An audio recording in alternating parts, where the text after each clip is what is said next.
Diversifying corporate boards is all over the news because it is essential to success in today's fast-changing marketplace.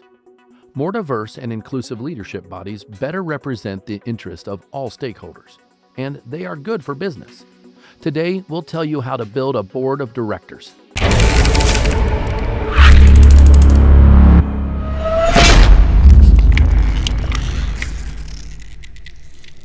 Before starting the video, please subscribe to the channel and click on the notification icon so you would get notified when we upload the next video. Number 10. Look beyond your investors. It's important to remember that investors' syndication does not equal board composition, so avoid automatically giving a board seat to all of your investors.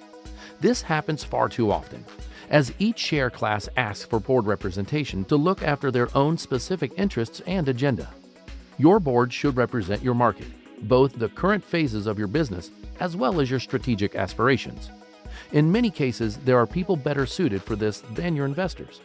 Without the operational, market, or global investment expertise to merit a seat, many investors can actually detract from, rather than add value to, a board.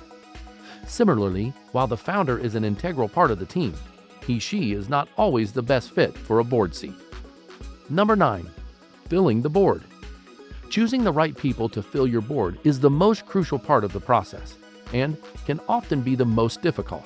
The trick, experts say, is make sure that you're bringing on people who complement your existing skill set while adding a combination of new abilities and experiences to the table. You want people to understand the business and the industry that you're in so they can think strategically. Companies often accomplish this by bringing on retired or former CEOs and other people with managerial experience. Focus on people who understand sort of the nuts and bolts of the operation and finances you need.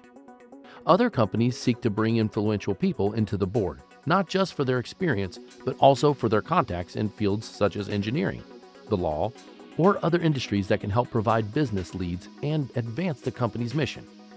For most startups, almost any level of expertise will help, experts say, though more usually is better. Any company that has outside financial backers or venture capital will typically put some of these investors in the board. An important way to balance this influence is to recruit independent people that are not directly connected to either the company or the financial backing. Even if you just want a small board to oversee your startup company, having an independent voice involved helps keep perspective. Beyond the hard skills industry experts or knowledge members can bring to the table, experts say it's also important to recruit members with soft skills, like interpersonal or group strengths that can make or break a corporative effort. Number 8. Find a chairman who's been there. To help set the right tone from the top, find a senior, experienced chairman who's been there before. Selecting a chairman based on non-board work experience alone is a grave mistake, and one that happens far too often. The person you choose should have at least 5 to 10 years of experience working on a board and must be able to effectively manage diverse stakeholder interests internally as well as externally to the company, i.e., board members, employees, investors, regulators, bankers, analysts, policymakers, lobbyists.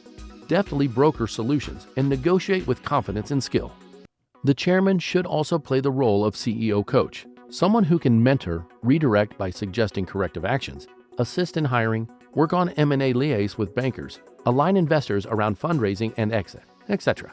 They should be someone who can augment the management and make them perform at a higher level. This guiding role is a critical function, so the chairman and CEO should never be one and the same. How a combined chairman and CEO role is so common in many companies is a mystery to me. Number 7. Be transparent and keep communication channels open. Be upfront about changing board members as your company grows. It is not unusual that a director who helped you at a seed or pre-Series A time is not the right director for a Series E round company. Keep your dialogue with board members consistent, open, and truthful. Doing so will ensure your board members are not blindsided or feel demoted. When a change becomes necessary, this also applies to identifying new external candidates. It's important for current members to be a part of the conversation and the selection process. The best CEOs I have worked with have mastered this approach to transparency and inclusion. Number 6. Size up your board size.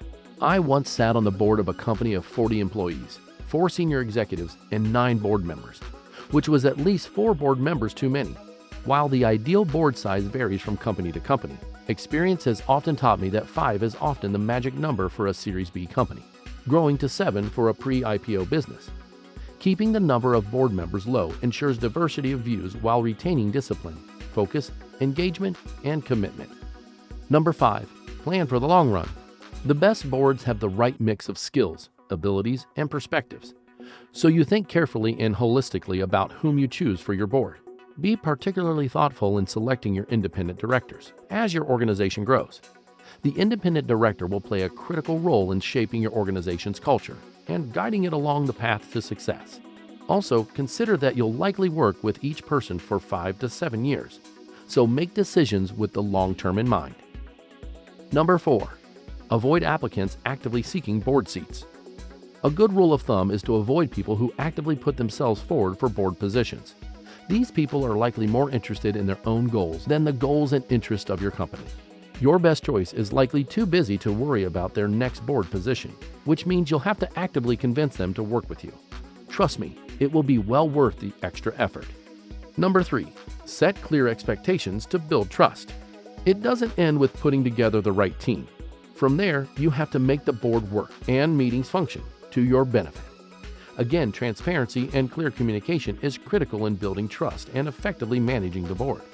The mantra of undercommit and overperform often works well, but also be careful of sandbagging, as time targeting will not get you far. It's also important to spend time together outside of the boardroom to cultivate relationships and generate trust among the board members.